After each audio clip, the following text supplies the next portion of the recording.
Hey, this is Matt from InvestiQuant. Today is Tuesday, March 30, 2021. And this morning we looked at a study based upon the last trading day of the month being tomorrow, today being the day before the last trading day of the month. And I figured we would look at that again as we approach the close, just adding a little bit more context to it, where we are trading at. So we are the day before the last trading day of the month. We gapped down this morning. We opened lower than the prior day close, and we are still trading below the prior session close. So we're going to take a look at what that has led to historically as we approach the close of the session. We're going to be using an entry time of 3 p.m. Eastern. It'll exit at the close of regular trading hours, which is 4:15 p.m. Eastern time.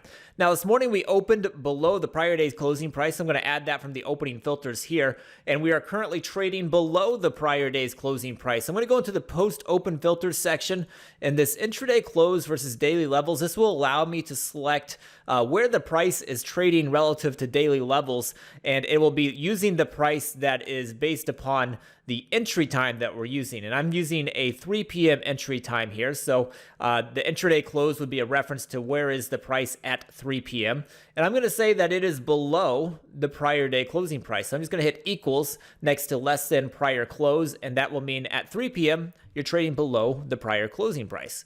So next, I'm going to go into indicators, add that we are above a 10, above a 200-day simple moving average. That'll put us in a similar bull market environment. And lastly, in the calendar library, I'm going to say today is the day before the last trading day of the month. That is within our unique days section. It's also in the active today, and that's where I'm going to grab it from right now. I'm just going to click on that. It'll add it to the test, and now I can click view results.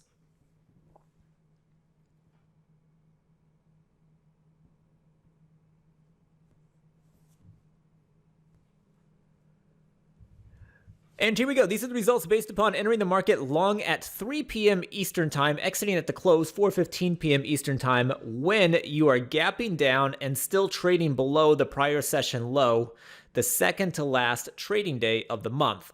This is taking place in a bull market environment.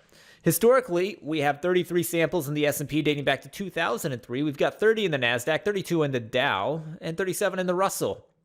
If we look at the win rates, they are a bit mixed. So we're seeing 61% in the S&P, 60% in the NASDAQ. So those two are very similar. But the Dow, 53%, the Russell, 43%. So we're not really seeing consensus. We see two of them that are strong, one that is neutral, one that is weak. If we look at the average win, average loss, the average loss is larger than the average win in 3 of the 4 instruments. So the S&P and the NASDAQ both have win rates that are a little bit favored, but their average loss is larger than their average win.